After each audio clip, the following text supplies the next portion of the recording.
క్రొత్త సంవత్సరం కదా, అందుకని క్రొత్త జన్మ కొరకు మనం మాట్లాడుకుందాం. రండి చూద్దాం. యోహాను రాసిన సువార్త 3వ అధ్యాయం 3వ వచనాన్ని చూద్దాం. క్రొత్త జన్మ.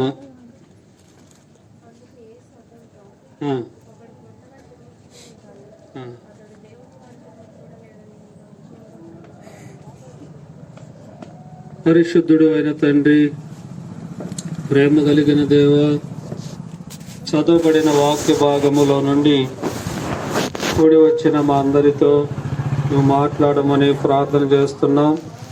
నీ దాసుడను, నీ సేవకుడను నన్ను మరుగు చేయండి, బలపరచి వాడుకొనమని యేసుక్రీస్తు ద్వారా స్తుతించి అడుగుచున్నాము పరలోకపు తండ్రి.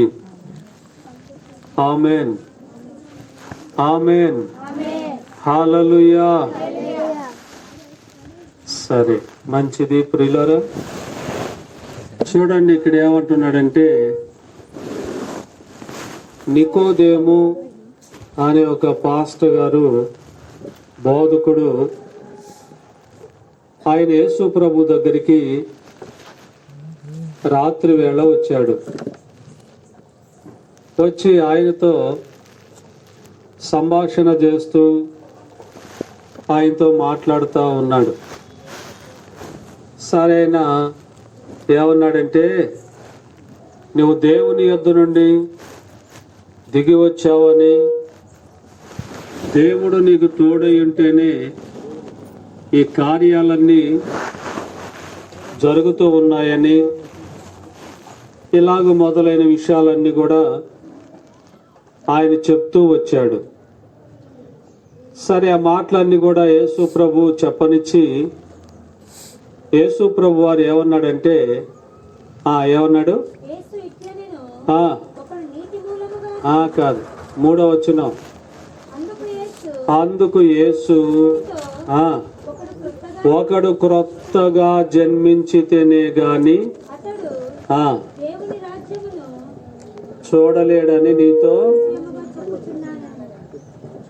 చూడండి, మనం అందరూ కూడా యేసు ప్రభువుని ఎందుకు నమ్ముకుంటున్నాం? మనం అందరూ కూడా యేసు ప్రభు సన్నిధికి, చర్చికి ఎందుకు వెళ్తున్నాం? మనం దేవుణ్ణి నమ్ముకోవటానికి ప్రధానమైన కారణం ఏంటి? ఇది మనం ఆలోచన చేస్తే, మనం యేసు ప్రభుని ఎందుకు నమ్ముకుంటున్నాం అంటే, పరలోకానికి వెళ్ళటానికి నమ్ముకుంటున్నాం. మనకి ఇక్కడ లోకాలు 3 ఉన్నాయి. ఒకటి భూలోకము, 2 పరలోకము, 3 పాతాళ లోకము, అదే నరకం. ఈ 3 లోకాలు ఉన్నాయి. అయితే మనం యేసు ప్రభుని ఎందుకు నమ్ముకుంటున్నామంటే, పరలోకానికి వెళ్ళటానికి యేసుక్రీస్తు ప్రభువారిని మనం నమ్ముకుంటూ ఉన్నాం. అయితే పరలోకానికి వెళ్ళాలంటే మనకి ఏ జన్మ ఉండాలి అంటున్నాడంటే, దేవుడు ప్రభువారు క్రొత్త జన్మ ఉండాలి అంటున్నాడు. అమ్మా, ఏ జన్మ ఉండాలంట? క్రొత్త జన్మ ఉండాలి మనకి. క్రొత్త జన్మ ఎవరైతే కలిగి ఉంటారో వారు మాత్రమే దేవుని రాజ్యంలో, అంటే పరలోకానికి వెళ్తారు. క్రొత్త జన్మ లేని వారు పరలోకానికి వెళ్ళరు. ఇక్కడ యేసు ప్రభు వారు చెప్తున్న మాట ఇది. ఒకడు క్రొత్తగా జన్మించితేనే గాని వాడు దేవుని రాజ్యమును చూడలేడని నేను నీతో నిశ్చయముగా అంటే ఖచ్చితంగా చెప్తున్నాను, క్రొత్త జన్మ కావాలి. మన దేవుని కొరకు పరిశుద్ధంగా బ్రతకాలి. దేవుని వాక్యము మనకి ఏమి నేర్పుతా ఉందో, దేవుడు మనకి ఏం చెప్తున్నాడో ఆ ప్రకారంగా జీవించిన వాడే క్రొత్త జన్మ కలిగిన వాడు, వాడే పరలోకానికి వెళ్తాడు. క్రొత్త జన్మ లేనివాడు పరలోకానికి అర్హుడు కాదు. ప్రియమైన దేవుని బిడ్డలారా, పరలోకాన్ని గూర్చిన అవగాహన కూడా చాలా మందికి ఉండదు. మనం ఎందుకు నమ్ముకుంటున్నాం? మనం ఎందుకు దేవుని దగ్గరికి వెళ్ళాలి? మనం ఎందుకు ప్రార్థన చేసుకోవాలి? మనం ఎందుకు నీతిగా బ్రతకాలి అంటే, దేవుని బిడ్డలకు ఈ లోకాన్ని విడిచిన తర్వాత మరొక లోకం అంటూ ఉంది. అది పరలోకము అన్నాడు. అంటే పరలోకం అనేది పైన ఉంటుంది. మన భూమి మీద ఉన్నాం. మన క్రింద, భూమి క్రింద పాతాళ లోకం అనేది ఉంది, నరకం. క్రొత్త జన్మ లేనివాడు, పాపాల్లో జీవించేవారు, పాపాలు జరిగించేవారు, పాపాల్లో కొనసాగేవారు, వారందరూ కూడా ఎక్కడికి వెళ్తారంటే నరకానికి వెళ్తారు అని బైబిల్ చెప్తా ఉంది. అంటే పాతాళ లోకానికి, అగ్నిగుండానికి వెళ్తారు. అయితే క్రొత్త జన్మ ఎవరైతే కలిగి ఉంటారో వారు దేవుని రాజ్యానికి, పరలోకానికి వెళ్తారు అని యేసుక్రీస్తు ప్రభువారే మనకి స్వయంగా చెప్తూ ఉన్నాడు. చూడండి, ఇక్కడ ఏమన్నాడు? ఒకడు క్రొత్తగా జన్మించితేనే గాని అతడు దేవుని రాజ్యమును చూడలేడని ఆయనకి క్రొత్త జన్మ అంటే ఏంటో అర్థం కాల.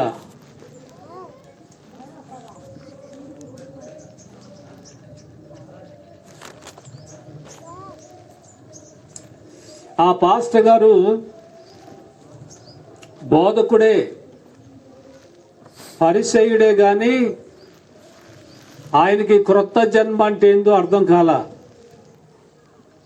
ఆయనకి డౌట్ వచ్చింది, ఇదేంటబ్బా క్రొత్తగా జన్మించాలంటాడు మరలా ఈయన, మరలా తల్లి గర్భంలోకి వెళ్ళి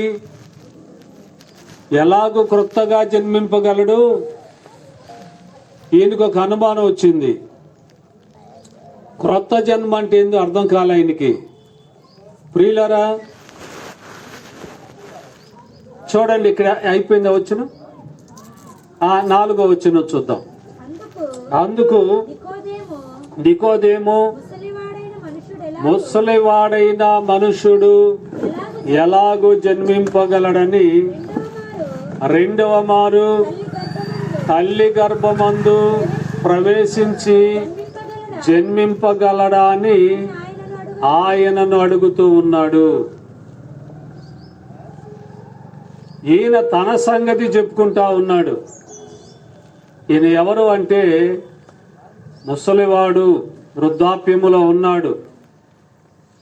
ఈయనకి తల్లి లేదు ఈయనకి.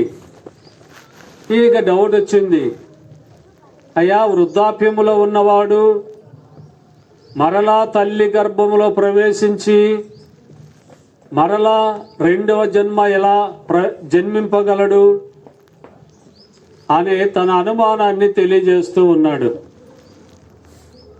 అంటే ఈయనకి అర్థం కాలేదు ఏంటో, రెండవ జన్మ అంటే అర్థం కాలేదు.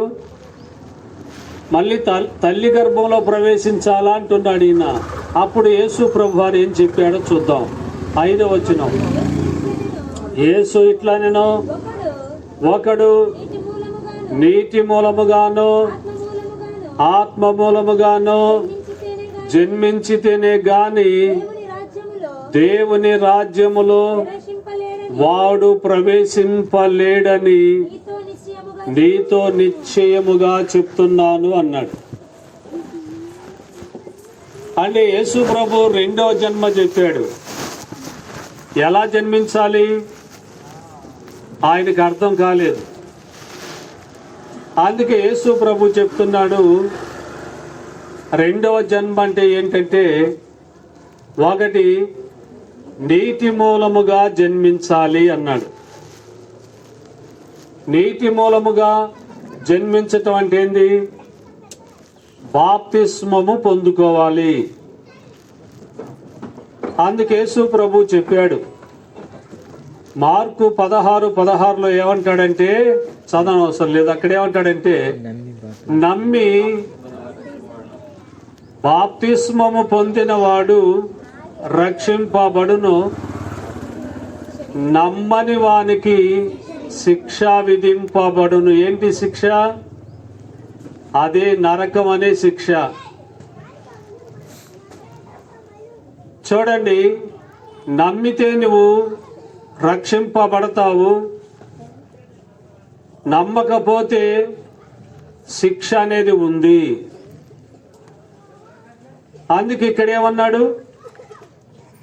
ఒకడు నీటి మూలముగా జన్మించాలి.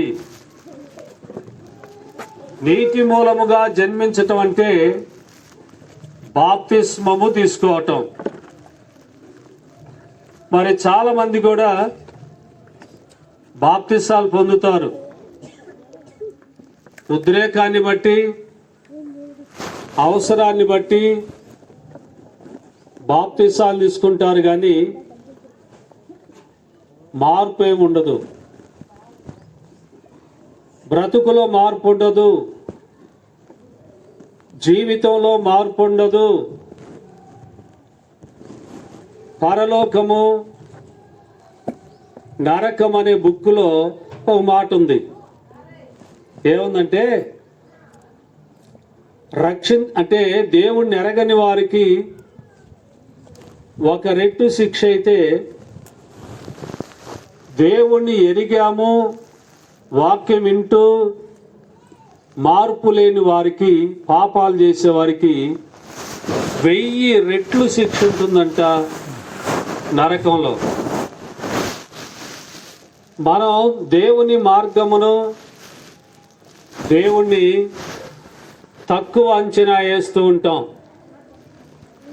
తేలిగ్గా చూస్తూ ఉంటాం. అసలు దేవుణ్ణే నమ్మం. ఊరికే వెళ్తాం, ప్రార్థనకి ఏదో వెళ్తాం, ఆడదాకా వెళ్తాం, ఏడదాకా వస్తాం. కొంతమంది ఏమో స్వస్థతల కొరకు వెళ్తారు చర్చికి. చర్చికి వెళ్తే మనకు ఆశీర్వాదాలు వస్తాయని వెళ్తారు చర్చికి.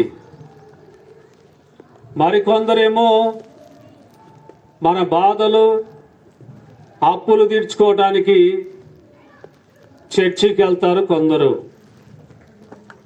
ప్రియమైన దేవుని బిడ్డలారా, పరలోకము ఉంది, అందులో మనం ప్రవేశించాలి. దాంట్లోకి వెళ్ళాలంటే యేసుక్రీస్తు వారిని మన సొంత రక్షకునిగా అంగీకరించాలి. నరకం అనేది ఉంది సుమా, అది ఎంత భయంకరమైనదో మీకు మాట చెప్తా. మనం వంట చేసేటప్పుడు నూనె చిటుకులు మన శరీరం మీద పడ్డాయి అనుకోండి, బాగుందిలే అని నవ్వుతూ ఉంటారా? ఏమంటారు? అబ్బా ఎంత నొప్పి, మంట తట్టుకోలేక అల్లాడిపోతుంటాం. ఒక చిన్న నిప్పు రవ్వ పడితేనే బాధ భరించలేమే. యుగ యుగాలు కూడా ఆరని అగ్నిగుండంలో పాపాలు చేసే వారందరినీ కూడా తీసుకెళ్ళి అక్కడ వేస్తాడు దేవుడు. ఆలోచన చేద్దాం. అవ్వ ఆదాము ఒక పండు తిన్నందుకే ఈ సృష్టికి ఇంత శాపం వచ్చింది. ఏమండి, అది తినకూడని పండు ఏమన్నా? తినే ఆహారమే కదా.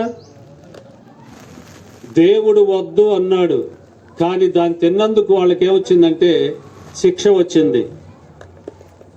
కానీ దేవుడంటే ఆశామాషగా ఉంటున్నాం మనం.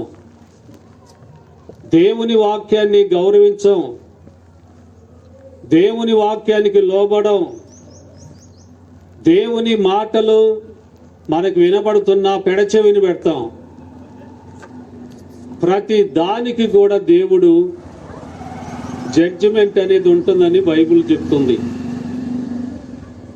కానీ ఇక్కడేమన్నాడు?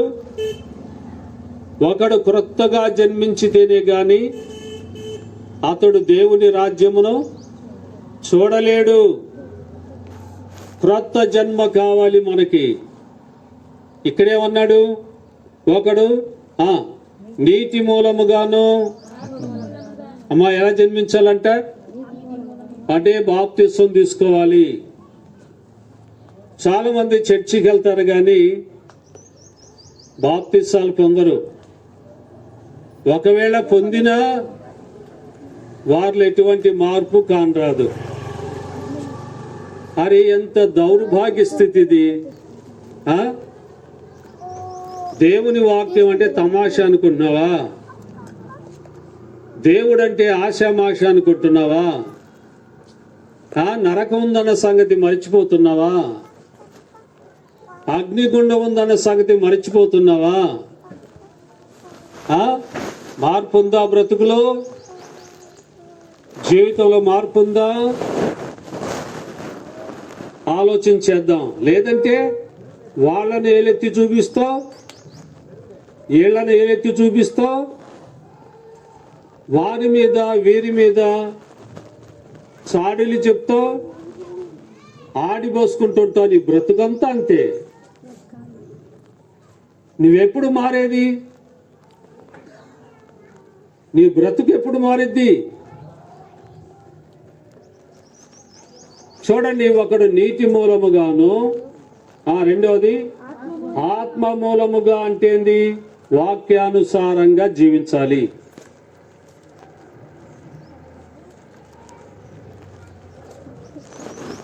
వాక్యము చేత పట్టబడాలి. అందుకే యోహాను రాసిన పత్రికలు అంటాడు, ఏమంటాడంటే, దేవుని మూలముగా పుట్టినవాడెవడును పాపము చెయ్యడు, వాడు తన్ను భద్రం చేసుకుంటాడు అంటాడు. వాక్యము ద్వారా నీవు పట్టబడినట్లయితే, దేవుని మూలముగా నువ్వు జన్మించినట్లయితే నిన్ను నీవు భద్రం చేసుకుంటావు. పాపం చెయ్యవు. పాపం చేస్తున్నావు అంటే కారణం ఏంటి? పాపములో బ్రతుకుతున్నావు అంటే కారణం ఏంటి? నువ్వు దేవుని మూలముగా పుట్టలేదనే కదా అర్థం. ఇంకా అంటాడు ఇక్కడ, ఏమన్నాడు? ఇంకా ఎన్ని వచ్చినామది? 5, 6 వచ్చినాం. శరీర మూలముగా జన్మించినది శరీరమునై ఉన్నది, ఆత్మ మూలముగా జన్మించినది ఆత్మయునై ఉన్నది. శరీర జన్మ వేరు, ఆత్మ జన్మ వేరు. మనలో ఇంకొక మనిషి ఉన్నాడు. మీకు ఆ సంగతి తెలుసా? మనలో ఇంకొక మనిషి ఉన్నాడు. నేనున్నా, విశ్వాసరావుని ఉన్నా, శారీరకంగా మీకు కానొస్తున్నా. నాలో ఇంకొక మనిషి ఉన్నాడు. ఆ మనిషి ఏంటో తెలుసా? అతనే ఆత్మ. ఈ మాట్లాడేది ఎవరో తెలుసా? ఆత్మ. ఈ శరీరానికి ఏదన్నా హాని జరిగితే ఈ ఆత్మ సహించలేదు, ఇది బయటకు వచ్చేస్తుంది.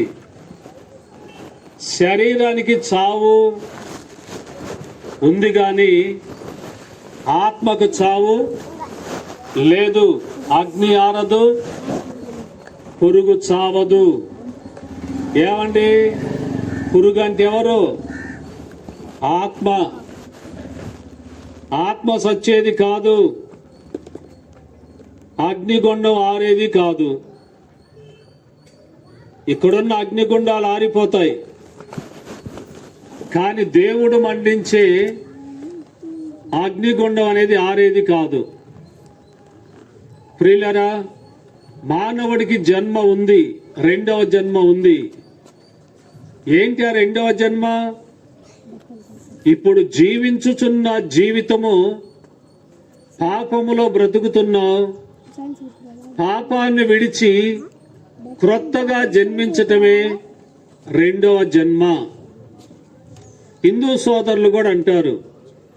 వారు ఏమంటారంటే, అయ్యా జన్మలున్నాయి, ఈ జన్మలో మనం పుణ్యం చేసుకుంటే వచ్చే జన్మలో మనిషి అయి పుడతాం. లేదనుకోండి, ఈ జన్మలో మనం పుణ్యం చేసుకోకపోతే వచ్చే జన్మలో మనం కుక్క అయి పుడతాము, పంది అయి పుడతాము, గేదె అయి పుడతాము. ఏదై పుడతామో మనకు తెలవదని చెప్పి వాళ్ళు చేసే పని ఏంటో తెలుసండి? అన్నదానాలు చేస్తారు, వస్త్రదానాలు చేస్తారు, భూదానం చేస్తారు, సువర్ణ దానం చేస్తారు, గోదానం చేస్తారు, గుళ్ళు గోపురాలు కట్టిస్తారు. దీని అంతటికీ కారణం ఏంటంటే వచ్చే జన్మలో మనిషి అయి పుట్టాలి అనేది వాళ్ళ ఆలోచన. మానవుడికి 2 జన్మలు లేవు, చచ్చిపోయి మరలా పుడతాడనుకోవటం వ్యర్థం. బైబిల్ చెప్పే మాటలేదు. రెండో జన్మ ఉంది. దాన్ని ఏమన్నాడంటే, పాపము నుండి మల్లుకొని దేవుని వైపు తిరగటమే రెండో జన్మ. క్రొత్తగా నువ్వు జన్మించాలి, క్రొత్త వ్యక్తిలా కాన్ రావాలి, నువ్వు దేవుని బిడ్డగా కాన్ రావాలి, దేవుని కొరకు నమ్మకంగా బ్రతకాలి. ఒక చోట పౌలు గారు అంటాడు, మీరు రక్తము కారునంతగా పోరాడలేదు పాపంతో అంటాడు. ఏమండి, నరకం అనేది, ఆ భయంకరత్వం అనేది నీకు అర్థమైతే నీ ఇంట్లో ఉన్న భర్తను ఇంట్లో ఉంచో.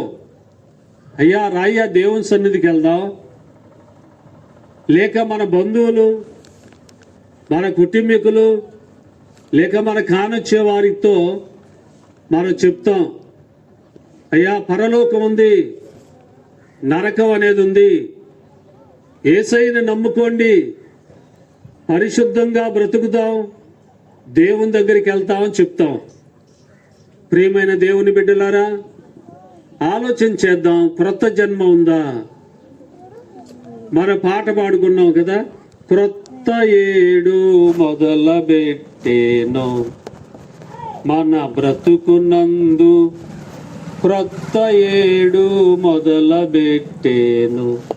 క్రొత్త ఏడు మొదలుపెట్టాను. దేవుడు ఎన్నో సంవత్సరాలు, ఎన్నో అవకాశాలు దేవుడు నీకు ఇస్తూనే ఉన్నాడు. కానీ ఇంతవరకు నువ్వు దేవుడిచ్చిన అవకాశాలు వినియోగించుకోవట్లేదు. దేవుని ఉగ్రత వచ్చిందంటే ఏమైపోతావు నువ్వు ఆలోచన చెయ్యి. ఇంకా చూద్దాం, చూడండి ఏమన్నాడు. ఎన్నో వచ్చినావు? 7 ఆ భాగం అయిపోయింది అడిగి. సరే, మంచిది, రండి చూద్దాం. మరొక వాక్యాన్ని చదువుకుందాం. తీతుకు రాసిన పత్రిక, తీతుకు రాసిన పత్రిక 3వ అధ్యాయం 5వ వచనాన్ని చదువుకుందాం. తీతుకు రాసిన పత్రిక 3వ అధ్యాయం 5వ వచనం.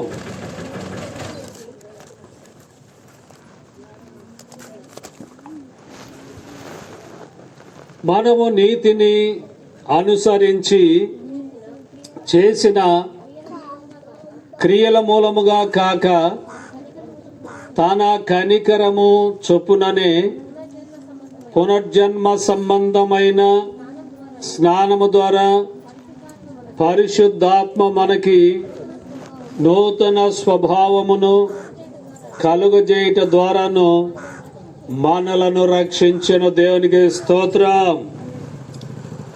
దేవుని బిడ్డలారా, మనకి రక్షణ ఎలా వస్తుందో, మనం ఎలా రక్షించబడతామో ఇక్కడ పౌలు గారు తన ఆత్మీయ కుమారుడైన తీతుకు చెప్తూ ఉన్నాడు. ఆయన ఉత్తరం రాస్తూ, నా కుమారుడా తీతు, ఒక మానవుడు రక్షించబడాలంటే ఏం కావాలనేది ఇక్కడ చెప్తున్నాడు. మళ్ళీ చదవండి, ఏమన్నాడు? మనము నీతిని అనుసరించి చేసిన క్రియలు కాదు. ఏమండి, క్రీస్తు లేకుండా, యేసు ప్రభు లేకుండా నువ్వు ఎన్ని నీతి క్రియలు చేసినా, నూతన జన్మ లేకుండా, నూతన బ్రతుకు లేకుండా నువ్వు ఎన్ని క్రియలు చేసినా నీ క్రియలన్నిటికీ సున్నా. ఏమండి, ఇప్పుడు ఒకటి ప్రక్కన సున్నాలు ఎన్ని పెట్టినా దానికి విలువ ఉంటుంది. ఒకటి ముందుండాలి, ఆ తర్వాత 0 పెడితే 10 అవుతుంది, ఇంకో 0 పెడితే 100 అవుతుంది, ఇంకో 0 పెడితే 1000 అవుతుంది, ఇంకో 0 పెడితే 10,000 అవుతుంది. ఇట్లాగున్నా ఒకటి ముందు పెట్టుకొని సున్నాలు ఎన్ని పెట్టుకున్నా దానికి విలువ ఉంది 0కి. అలాగే సున్నాలు ముందు పెట్టి ఆ తర్వాత 1 పెడితే దానికి విలువ ఉండదు. క్రీస్తు లేకుండా, యేసు ప్రభువారు లేకుండా నీ జీవితంలో ఎన్ని నీతి క్రియలు చేసినా, ఎన్ని పుణ్యకార్యాలు చేసినా, ఎన్ని దాన ధర్మాలు చేసినా, ఏంది నువ్వు ఏదేదో చేసినా కూడా ఆ క్రియలన్నిటికీ 0 తప్ప దానికి మార్కులే ఉండవు. కొంతమంది చేస్తుంటారు పండుగలు వచ్చేసరికి, లేకపోతే ఏదో మంచి పేరు సంపాదించుకోవాలని, ప్రజల యొక్క దయ పొందుకోవాలని ఏదేదో కార్యాలు చేస్తూ ఉంటారు. కానీ దానికి ఏమన్నా విలువ ఉంటుందా? దానికేమన్నా బహుమానాలు ఉంటాయా? దానికేమన్నా నీకు మెప్పులు వస్తాయా? ఏమీ లేదు, ఏమీ లేదు. అదే అంటున్నాడు ఇక్కడ భక్తుడు, అదే అంటున్నాడు పౌలు గారు. ఏమన్నాడు? మనము నీతిని అనుసరించి చేసిన క్రియల మూలముగా కాక అన్నాడు. నీతిని అనుసరించి చేసిన క్రియల మూలముగా ఎవడు రక్షించబడడు క్రీస్తు లేకుండా. స్వనీతిని ఆధారం చేసుకుంటున్నావు. ఏమండి, నే మంచివాడిని, నే మంచిదాన్ని, వాళ్ళకంటే పర్వాలేదు, వీళ్ళకంటే పర్వాలేదు, కాస్త నేను బెటరు. ఏంది అంటే వాళ్ళలాగా నేనేమంత సినిమాలు ఎక్కువ చూడను.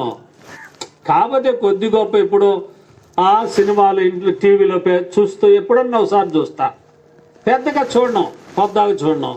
సీరియల్ కూడా రోజు డైలీ నేనేం చూడను, కొద్దిగా చూస్తా.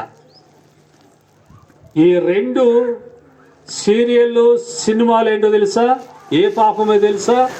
వ్యభిచార పాపం క్రిందకు వస్తుంది. ఇది వాళ్ళు కౌగిలించుకునేది, వాళ్ళు ముద్దులాడుకునేది, వాళ్ళు కామపు మాటలు మాట్లాడుకునేది. అది నీ వింటావా? అది నీ పిల్లలకు చూపిస్తావా? 10,000 రూపాయలు పెట్టి 20,000 రూపాయలు పెట్టి టిప్ 50,000 అంట తీసుకొచ్చి ఇంట్లో పెడతావు. నీ పిల్లల జీవితాలు చెడగొడుతున్నావు నువ్వు. నువ్వు చెడేది కాక నీ పిల్లల జీవితాలు కూడా చెడగొడుతున్నావు. ఏం చేస్తున్నావు అసలు? నువ్వు భక్తి అనే ముసుగులో ఉన్నావు. భక్తి అనే ముసుగులో ఉండి ఎన్ని పాపాలు చేస్తున్నావు నువ్వు. ఆలోచన చేయి. ఇక్కడ ఏమన్నాడు? మానవ నీతిని అనుసరించి చేసిన క్రియల మూలముగా కాక ఆయన కనికరము చొప్పుననే. ప్రియులరా, మనకి రక్షణ ఎలా వస్తుందంట? మనం పరలోకంలో ఎలా ప్రవేశిస్తాం? దేవుని బిడ్డలుగా మనం ఎలా జీవించగలుగుతాం? దేవుని కనికరం, దేవుని దయ, దేవుని కనికరము చొప్పుననే పునర్జన్మ సంబంధమైన స్నానము ద్వారా అన్నాడు. పునర్జన్మ అంటే రెండోసారి జన్మించటం. రెండో జన్మ అంటే అనుకున్నాం కదా. ఏమండి, ఒకడు క్రొత్తగా జన్మించితేనే గాని వాడు దేవుని రాజ్యమును చూడలేడు, ప్రవేశించలేడు. పునర్జన్మ ఉండాలి మనకి. గతంలో బీడీలు తాగుతున్నాం, సారా తాగుతున్నాం, సినిమాలు చూస్తున్నాం. ఇప్పుడు యేసు ప్రభు నమ్ముకున్న తర్వాత అవన్నీ కూడా మానేసుకోవాలి. వ్యభిచారం చేస్తున్నాం. ఏమండి, నీకు భర్త ఉన్నాడా? భర్త ఉన్నాడు. నీకు భార్య ఉందా? భార్య ఉంది. నీకు భార్య ఉంది, నీకు భర్త ఉన్నాడు, నువ్వు వ్యభిచారం చేస్తున్నావు.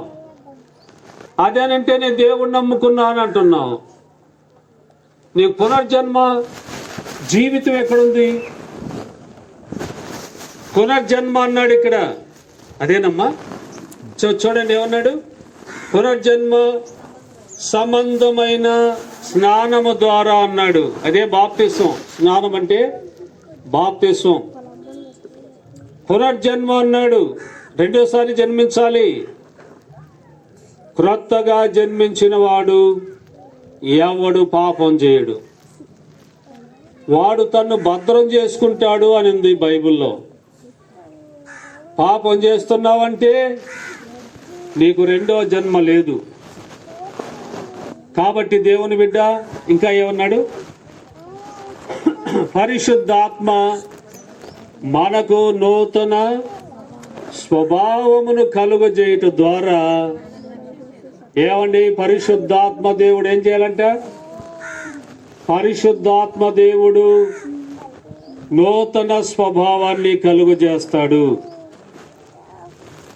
పరిశుద్ధాత్మ దేవుడు లేకుండా ఎవరు పరలోకానికి వెళ్ళరు. ఇది నగ్న సత్యం. నువ్వు నమ్మినా నమ్మకపోయినా పరిశుద్ధాత్మ దేవుడు మనలో లేకపోతే పరలోకానికి వెళ్ళరు.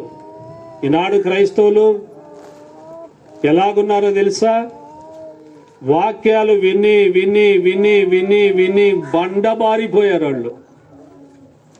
ఈ మామూలే అబ్బో, ఈ మేము రోజు వింటున్నదేలే, ఈయన ఇలాగే చెప్తాడులే, మనం చేయకపోతే ఎట్లా? చెయ్యి, నాకే నీవు చెయ్యి.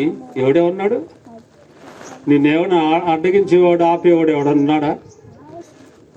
నువ్వు చేయొద్దు నాయనా, నువ్వు చేయొద్దు తల్లి అని ఆపేవాళ్ళు ఎవరైనా ఉన్నారా? చెయ్యి. అబద్ధాలు ఆడుతున్నావు, మోసాలు చేస్తున్నావు, టక్కర జీవితం, మోస జీవితం కలిగి ఉన్నావు. చెయ్యి. నీ పాపం పండొద్దు. చెట్టు మీద కాయ పండితే కాదండి రాలటానికి. ఏ ఆకన్నా రాలిద్దంట గాని ఏమండి ఒక చెట్టాకు ఏ ఆకు అది మనం ఎంత చెప్పినా కూడా ఏమండి తల్ల బాదుకొని గుండెలు బాదుకొని బల్ల గుద్ది చెప్పినా కొంతమంది మారరు, మారే ప్రసక్తి లేదు వారికి. సమాజంలో ముగ్గురు మారరండి, సమాజంలో ముగ్గురు మారరు. ఆ ముగ్గురు ఎవరో చెప్తాను.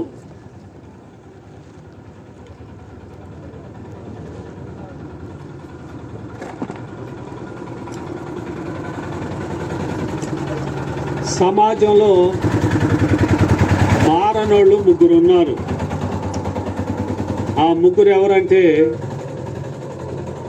నరమాంసానికి అలవాటు పడిన పులి మారదు.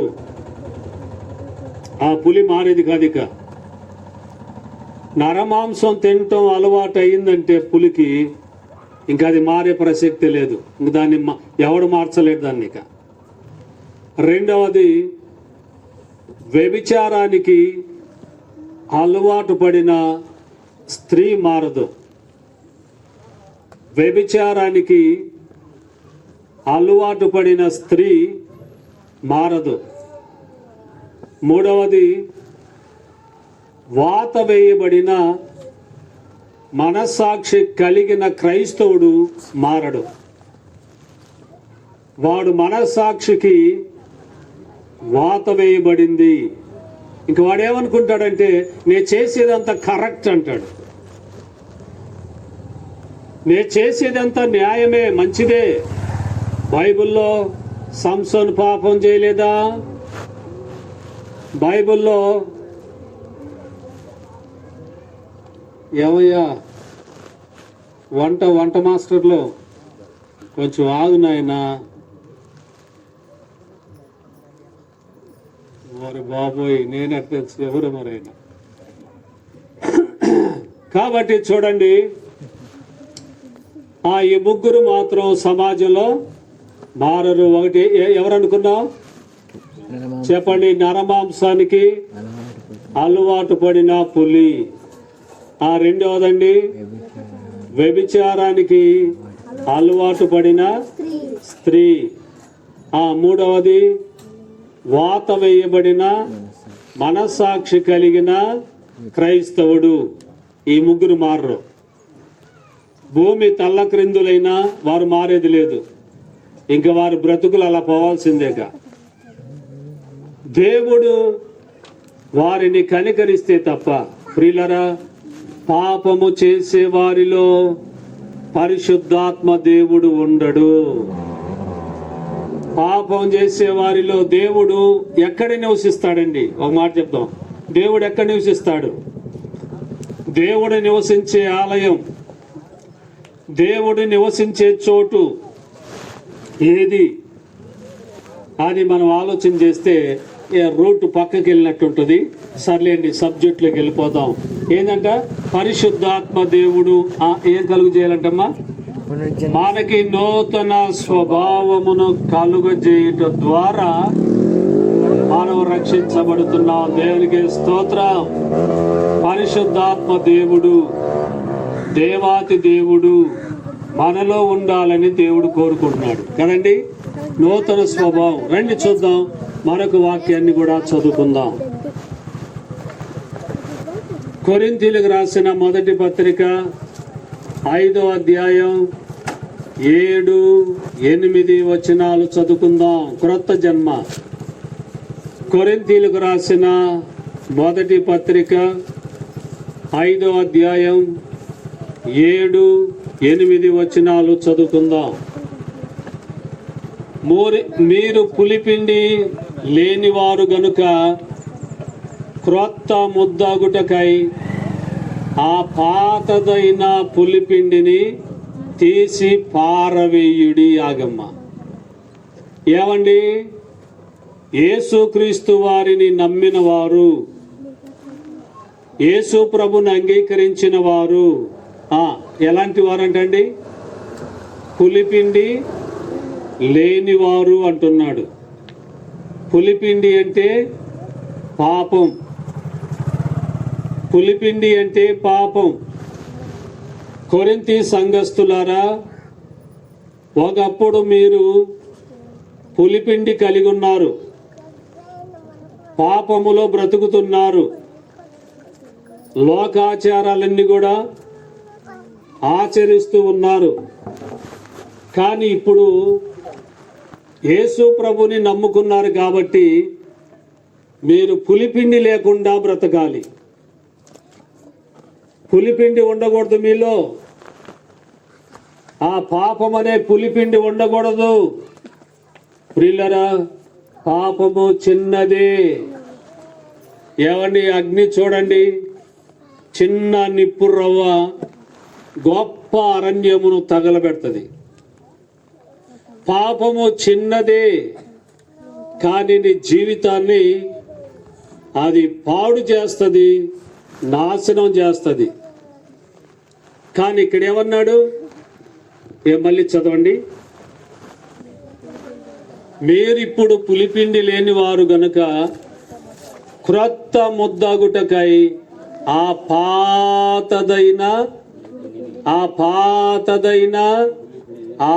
పాతదైన పులిపిండిని తీసి పారవేయి. తీసేయి. నీ బ్రతుకులో ఏ పాపం ఉందో, ఏ పులిపిండి ఉందో నీ జీవితాన్ని నాశనం చేస్తుంది, నీ కుటుంబాన్ని నాశనం చేస్తుంది. ఆలోచన చేసావా? పులిపిండి ఉండకూడదు. పులిపిండి పాతదైన పులిపిండి అంటే పాత ఆచారాలు, పాత సిద్ధాంతాలు, పాత పద్ధతులు, అవన్నీ కూడా తీసేయాలి మీరు. ఆ పాతదైన పులిపిండి లేకుండా క్రొత్త ముద్దగుటకై, క్రొత్త జీవితం, క్రొత్త బ్రతుకు అవటానికి ఏం చేయమన్నాడు? పాతదైన పులిపిండిని తీసి పారేసేయి. పాత పులిపిండిని తీసేయి. ఇంకా ఏమన్నాడు? ఇంతేకాక క్రీస్తు అను మన పస్కా పశువు వధింపబడెను. ఏమండి, యేసు క్రీస్తు వారు మన కొరకు ఏమైపోయాడు? పస్కా బలిగా వధింపబడ్డాడు. అందుకే యోహాను గారు యేసు ప్రభు వారి వైపు చూపుతూ ఆయన బాప్తిసం పొందటానికి వచ్చినప్పుడు ఏమన్నాడు ప్రజలతో?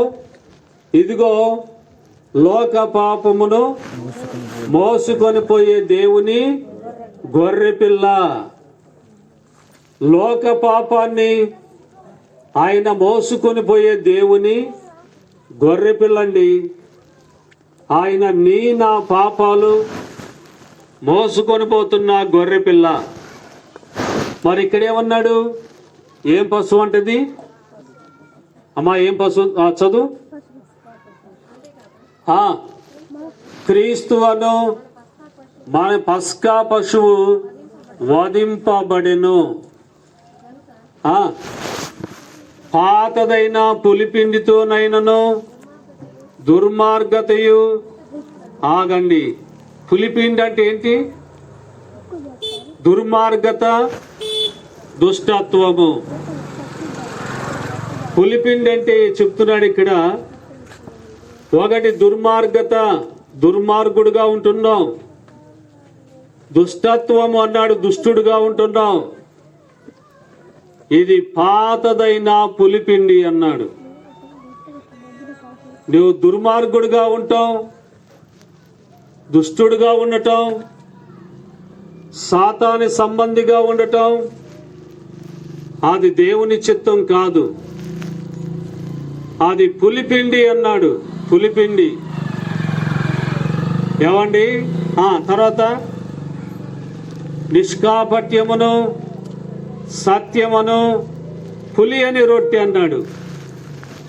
ఒకటి ఏమంటండి? నిష్కాపట్యము, సత్యము అంటే నిష్కలంకమైన జీవితం, పరిశుద్ధమైన జీవితం, నిష్కాపట్యమును సత్యమును తన అన్నాడు అని పులియని రొట్టెతో పండుగను ఆచరింతము. ఏం ఆచరించాలంట? పండుగను.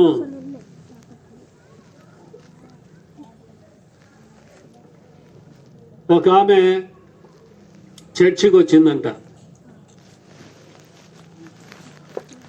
ఆమె వచ్చి పాస్టర్ గారిని అడిగింది, పాస్టర్ గారు నేను పాట పాడతానండి అన్నదంట.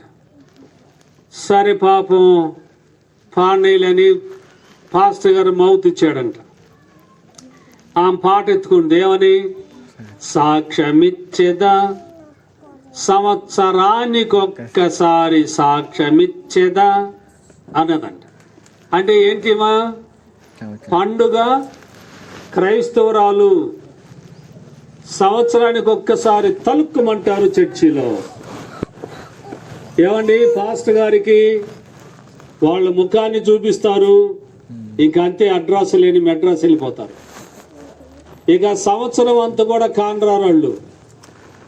పండుగ క్రైస్తవులు కొందరు అనుకుంటారు, ఒరే పండగ రోజు అయినా చర్చికి వెళ్దాం పారా, పండగ రోజు అయినా కాస్త వెళ్ళొద్దాం పారా.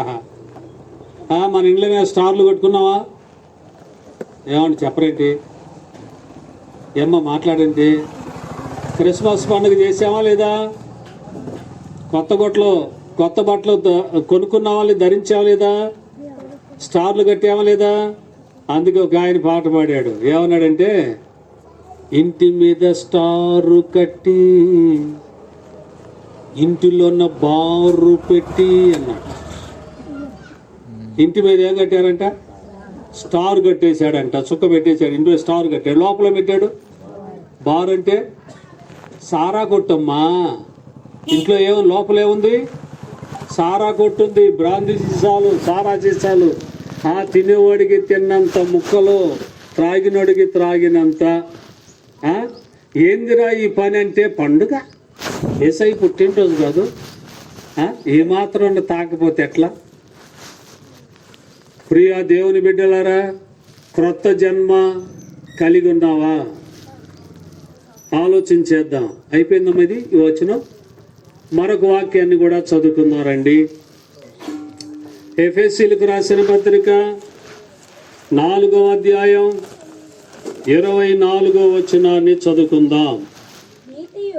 ఎఫెసీయులకు రాసిన పత్రిక 4వ అధ్యాయం 24వ వచనం. నీతియు యథార్థమైన భక్తి గలవారై దేవుని పోలికగా సృష్టింపబడిన నవీన స్వభావమును ధరించుకొనవలెను. ఏ స్వభావం రావాలంటే మనకి? నవీన స్వభావం అంటే క్రొత్త జన్మ, క్రొత్త జీవితము. అందుకే పౌలు గారు ఒక చోట అంటాడు, ఏమంటాడంటే, మీకు క్రీస్తు స్వరూపము ఏర్పడే వరకు నాకు ప్రసవ వేదన కలుగుతుంది అంటాడు. ఏం కలగాలంటే మనకి? క్రీస్తు స్వరూపము అంటే దేవుని పోలికలోకి మార్చబడకపోతే ఈయనకేం కలుగుతుందంట? ప్రసవ వేదన. ప్రసవ వేదన అంటే స్త్రీ బిడ్డను కనేటప్పుడు వేదన ఉంటుంది. అటువంటి బాధను పౌలు గారు కలిగి ఉంటున్నాడు అని చెప్తున్నాడు. ప్రియులరా, నూతన జీవితం, క్రొత్త జీవితం మనకున్నదా? మళ్ళీ చదువుకుందాం ఈ మాటని. చూడండి, ఏం కావాలంటే మానవుడికి? నీతిగా బ్రతకటం. ఏమండి, మోసాలు చేయటం కాదు, టక్కరి పని చేయటం కాదు, ఎదుటివారి నోట్లో మట్టి కొట్టడం కాదు. లెక్క ఉంటుంది, సబ్జెక్ట్ వేరు కాబట్టి అలా ఉన్న ప్రభు చిత్తం అయితే చెప్పుకుందాం ఎప్పుడైనా. ఏమండి, నీతిగా బ్రతకాలి, మోసాలు చేయకూడదు ఎవరిని. దేవుడున్నాడు, ప్రతి దాన్ని గురించి దేవుడు లెక్క అడుగుతాడు. ఏంది నీతియు యథార్థమైన ఏమండి భక్తులు ఏముండాలంట? యథార్థమైన భక్తి ఉండాలి, నీతిగా బ్రతకాలి, యథార్థమైన భక్తి ఉండాలి. ఇప్పుడు మనం ఏ పోలికలోకి రావాలి? దేవుని పోలికలోనికి రావాలి. ప్రియులారా, కోడి ఉంది, కోడి గుడ్డు ఉంటుంది. కోడి గుడ్డు మీద పొదిగినప్పుడు 21 రోజు గడిచినప్పుడు ఆ గుడ్డుకి ఏం పోలిక వస్తుందండి? అమ్మా, గుడ్డుకి ఏం పోలిక వస్తుంది? పిల్ల పుట్టింది కదమ్మా, కోడి పోలిక రాదా? మరి మా చెప్పరేది ఇంత అమ్మాయికి చక్రవర్తులాగా ఉంటున్నారు, ఎందుకని ఆ మాటలు మీకు అర్థమవుతున్నాయా? ఏమ్మా, ఏందో నాకే అనుమానంగా ఉంది వీళ్ళ మీద. హల్లెలూయా. ఏంది ఎల్లవయ్యా అన్నట్టుంది. వెళ్ళిపోతాలే, ఇంక తొందరపడద్దు, నువ్వు వంట కూడా అయిపోయినట్టున్నాడు అమ్మా. తర్వాత ఇంకేమన్నాడు తల్లి? దేవుని పోలికగా సృష్టింపబడిన ఏ స్వభావం రావాలి ఇప్పుడు మనకి?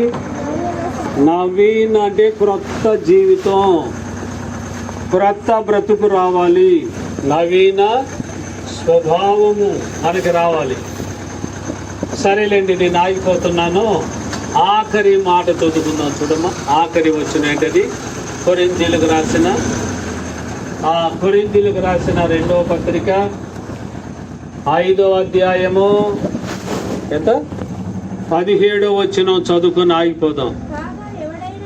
కాగా ఎవడైనను క్రీస్తునందున్న ఎడల వాడు నూతన సృష్టి, పాతవి గతించెను, ఇదిగో సమస్తం కూడా ఏమైపోయిందంట? ఓ దేవునికి స్తోత్రం. ఏమండి చూడండి, ఇక్కడ ఏమన్నాడు? మళ్ళీ చదువుమ్మా. కాగా ఎవడైనానో సరే, వాడు ఎవడైనా కావచ్చు, ఏ కులస్తుడైనా, ఏ మతస్థుడైనా, వాడు ధనవంతుడైనా, పేదవాడైనా, వాడు ఆటగాడైనా, వేటగాడైనా, ఎవరైనా సరే, ఎవడైనాను క్రీస్తు నందున్న ఎడల వాడు నూతన సృష్టి అంటండి. నువ్వు ఎవరి ద్వారా ఉన్నా వారు నూతన సృష్టి కారండి. క్రీస్తు నందు ఉన్నవారే నూతన సృష్టి. నీకు మంచి జీవితం, క్రొత్త జీవితం, విలువైన జీవితం నీకు రావాలంటే క్రీస్తునందు మాత్రమే వస్తుంది. కానీ ఈ లోకంలో ఏది నువ్వు అవలంబించినా నీ బ్రతుకులో క్రొత్త జీవితం రావటం అసంభవం. నేను ఒక చిన్న మాట చెప్తా. ఇక్కడే ఓ బాబు ఉన్నాడు, మాతో సువార్త చేస్తుంటాం. అంటే ఇప్పుడున్న గురువుస్ కాదు, ఇంకొక అబ్బాయి ఉన్నాడు.